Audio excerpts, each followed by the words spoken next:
Daniel had been on the far reaches of the Perseus Spur for 3 months, assigned to catalog abandoned research sites and recover anything of value before the frontier colonies stripped them bare.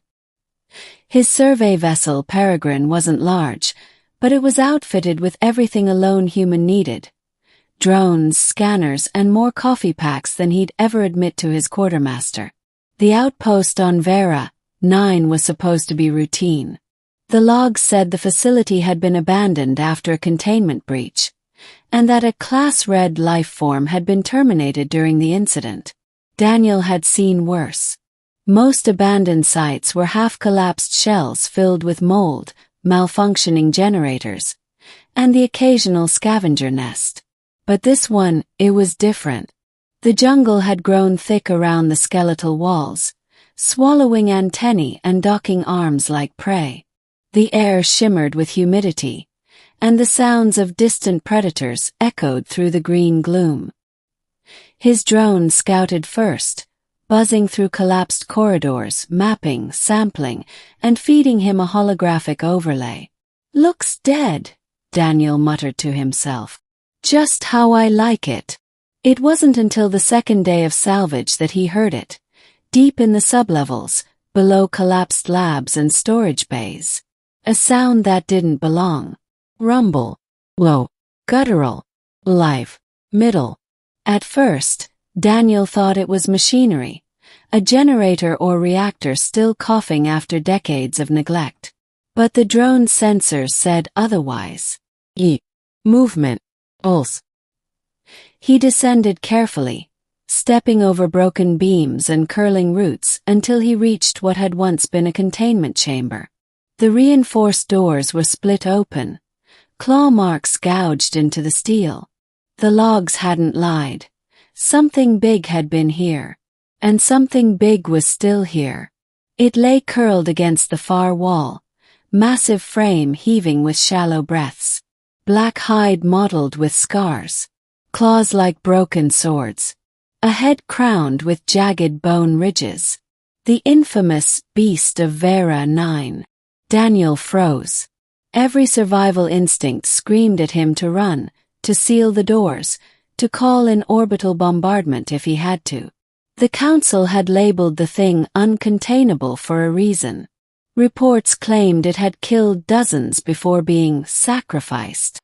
But as Daniel watched, he didn't see a monster. He saw ribs, sunken, starved. The creature twitched weakly, tongue lolling, eyes half closed with exhaustion. It wasn't rampaging. It wasn't hunting. It was dying. "Damn it," Daniel whispered. He should have left. Should have sealed the chamber and reported it. But something about the sight rooted him in place. Maybe it was the sheer wrongness of the Council's lie. Maybe it was pity. Or maybe, Daniel admitted, it was the stubborn human streak of not walking away when something suffered in front of you.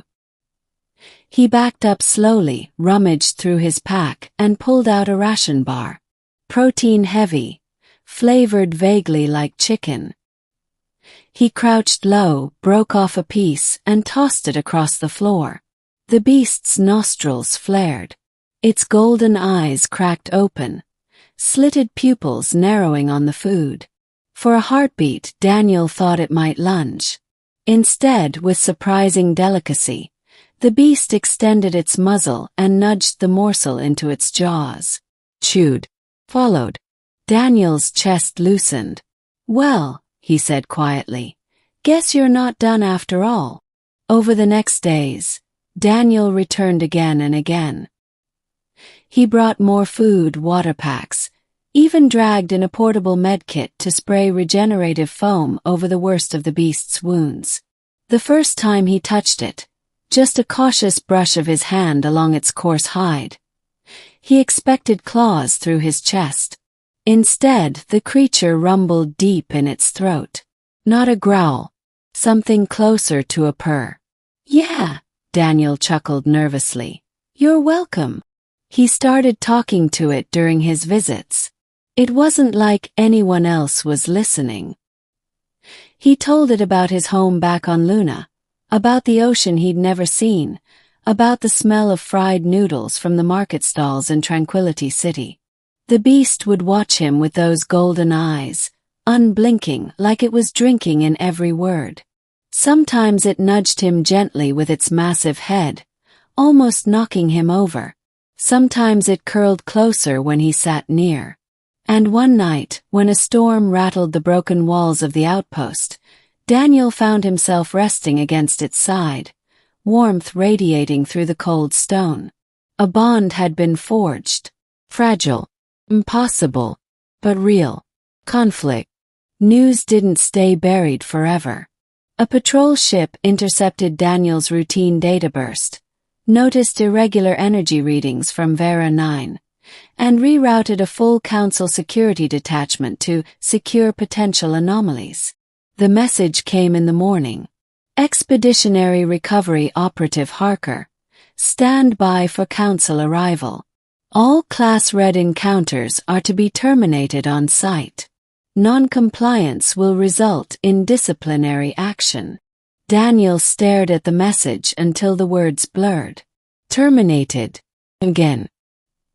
He looked back at the beast, now strong enough to rise shakily onto its clawed limbs. It had begun to follow him through the ruined corridors, protective in a way that made him both proud and uneasy. "They're coming for you," Daniel murmured. "And they won't see what I see." He had 3 choices. Abandon it, fight the Council troops, or find another way.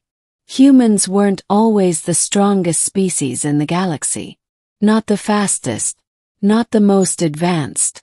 But they were stubborn, creative. And Daniel wasn't about to let the beast be sacrificed a second time. Climax. When the Council ships landed, their troops swept the outpost with precision, plasma rifles raised, drones buzzing overhead. Daniel met them in the open, hands up, trying to stall. "Containment breach confirmed," the commander said curtly. "Stand aside, operative. The Red class must be neutralized." "It's not hostile," Daniel argued. "It's recovering. It responds to care, to kindness. We've been wrong about it." "Operative," the commander snapped. "This thing slaughtered 32 researchers. It's a weapon of mass predation. Humanity's duty is survival, not sympathy." Behind the ruins, the beast stirred. Its massive head rose above the rubble, golden eyes fixed on the armed intruders. The troops raised their rifles. And Daniel moved. "No." He spread his arms wide, planting himself between the beast and the firing line. "You'll have to shoot me first." Hush fell. Even the jungle seemed to pause. "Step aside," the commander warned. The beast rumbled low, sensing Daniel's defiance.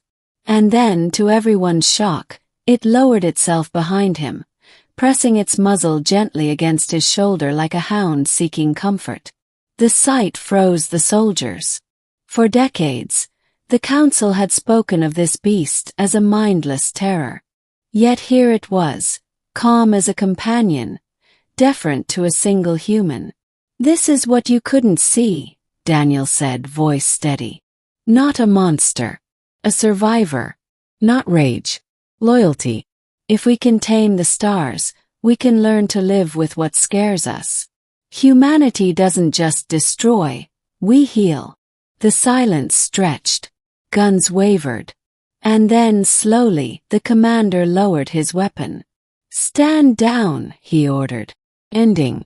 The Council didn't call it a victory. Officially, they classified the beast as conditionally contained under supervised human bond. Unofficially, word spread across colonies and research hubs. The monster of Vera 9 had been fed, healed, and tamed, not with cages but with compassion. Daniel stayed on as its handler, guardian, and perhaps its first true friend.